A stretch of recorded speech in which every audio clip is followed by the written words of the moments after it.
A씨가 고유정이 아들을 살해했다며 고소장을 제출했습니다.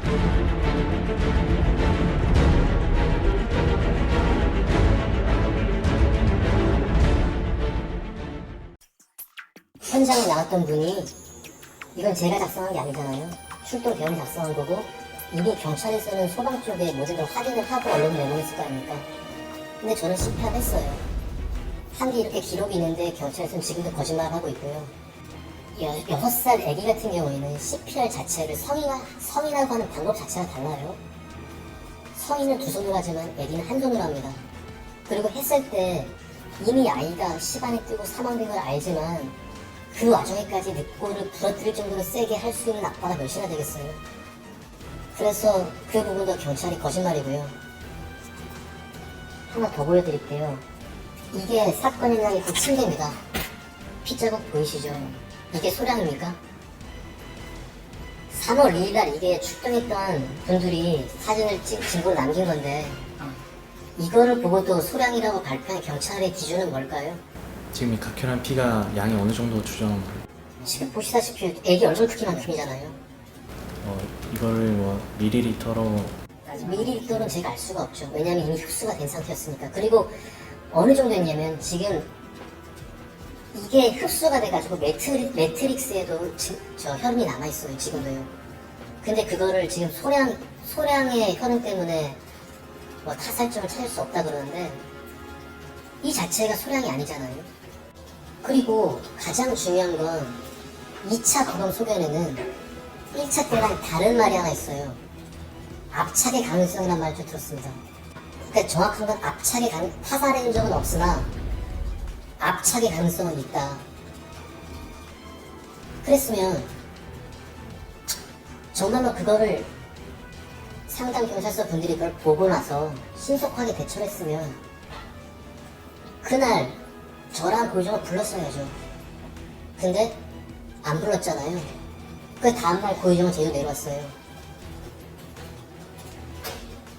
충분히 제가 봤을 때는 사전 조금이라도 어떤 조치가 있었다면 고유정은 제주도 안 내려오고 어떤 그 후에 참변이 일어나지 않았을 수도 있습니다.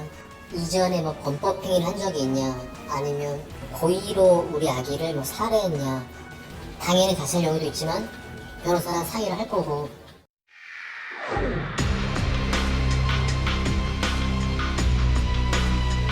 제가 그때 아이를 발견하자마자 아이를 안고 거실로 뛰어갔어요. 뛰어가서 제가 119 신고하나 소리를 쳤고 그리고 저는 바닥에 눕혀서 경찰들이 거짓말했지만 이미 시반이 드러난 상태였고 저는 CPR을 하다가 출동한 구급대원에게 그 현장을 인계했거든요. 고유정은 똑같이 놀라고 슬퍼했습니다. 오히려 저한테 당신 소방관이잖아. 살려봐 이런 말을 하면서 저랑 똑같이 그 순간은 많이 놀래고 슬퍼했어요. 이미 제가 일어났을 때 아이를 발견했을 때는 고유정은 주방에 있었습니다. 그리고 이미 고유정은 그때 출동했던 분들이 보셔서 아시겠지만 화장까지 하고 외출 준비를 다 한 상태였어요. 자기가 자던 방은 여긴데 문이 열려있는 상태였고 그럼 이 사이를 분명 몇 번 왔다 갔다 했을 거란 말이에요. 근데 그때까지 발견을 못했고 제가 발견했다는 것도 좀 납득이 안 됩니다. 분명 그거는 피가 아기 얼굴만큼 있었잖아요. 그리고 아기가 발견된 건 정상적인 잠자는 모습이 아니라 엎드린 상태에서 피가 보였잖아요. 어떻게 지나가면서 그거를 모를 수가 있을까요? 이 월 25일 사건이랑 3월 2일 사건이랑 워낙에 흡사한 게 많다고 생각을 했어요. 앞뒤로 너무나 태어났고요.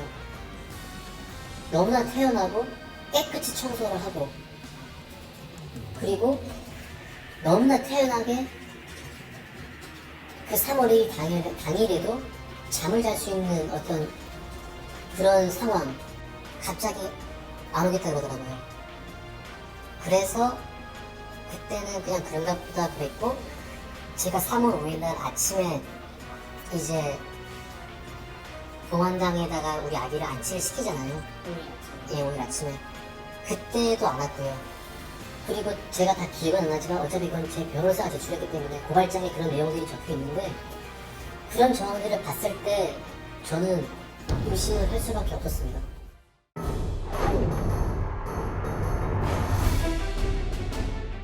(30일) 날 밤에 저한테 문자가 왔어요. 자기가 성폭행을 당할 뻔했다. 그때 제가 처음으로 그 얘기를 들었습니다. 그래도 저는 그때도 많이 화를 냈어요. 걱정이 되면서도. 그래서 얘기를 하다 보니까 30일 날 자정이 지났고 그래도 걱정이 되잖아요. 그래서 제가 너 어디냐 물어봤더니 그때 김포라 그러더라고요.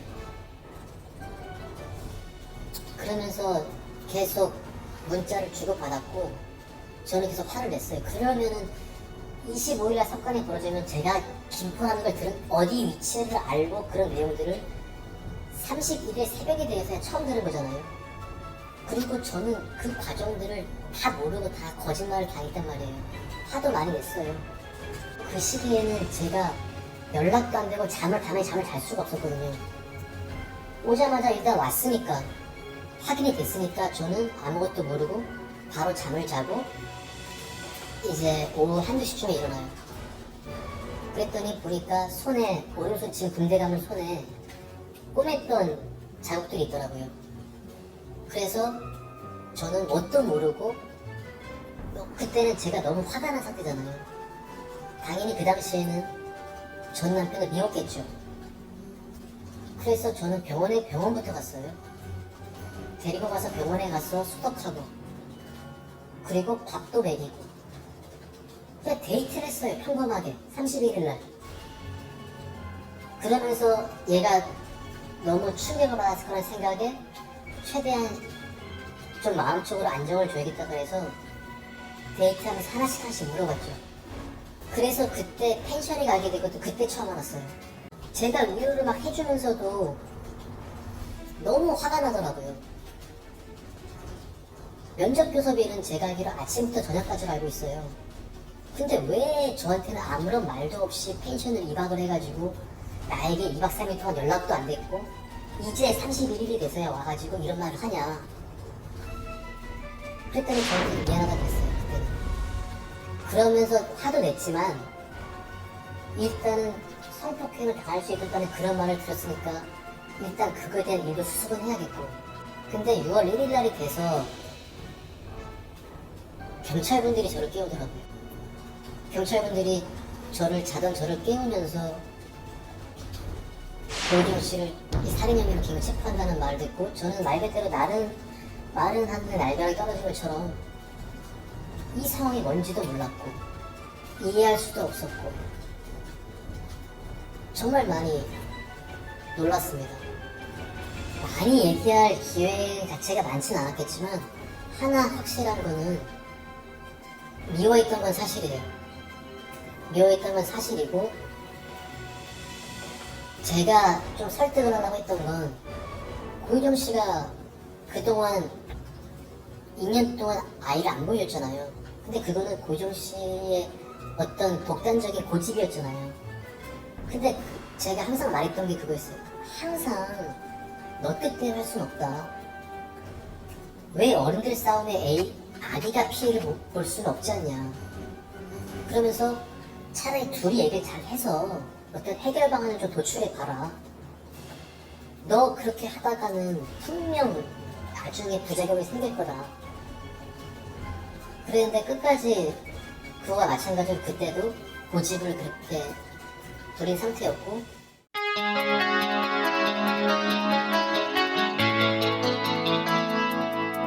제가 제주 동부경찰서건 청주 상당경찰서건 조사를 받을 때마다 밀면서 하소연을 했어요.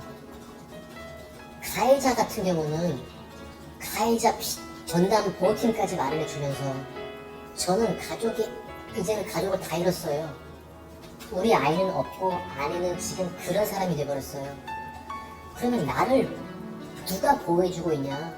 제가 제일 힘들 텐데. 그러면서 그 말 했어요. 이 사건은 정말로 우리 아기랑 연관을 짓지 않으면 이게 해결이 될 수가 없다.